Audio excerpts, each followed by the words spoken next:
So we've allocated the transaction price to the performance obligation to the promise. Now we've got to recognise the revenue as that promise is fulfilled, as it's satisfied. And you satisfy the promise, you do the promise by transferring control to the customer.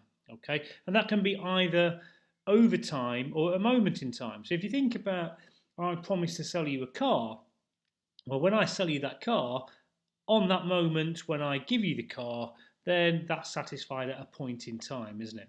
Whereas this course, you get accountancy for 6 months, and so therefore this has been satisfied over a period of time, isn't it?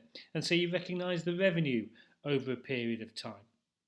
Now we talk about transferring control. How do you know whether you've transferred control? Well, obviously you start getting benefit, but also you can prevent others from using it.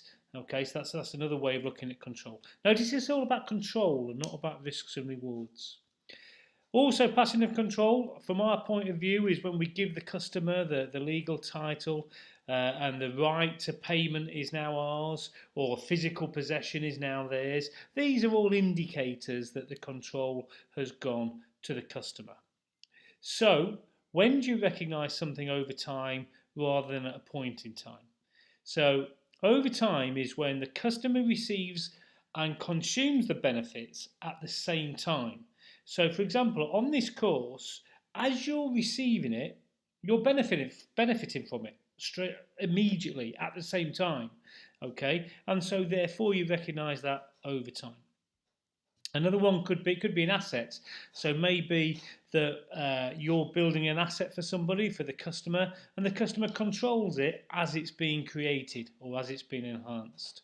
And then finally, it might be that we sell an asset that doesn't have a use to us, and we can enforce payment for the work we've done so far.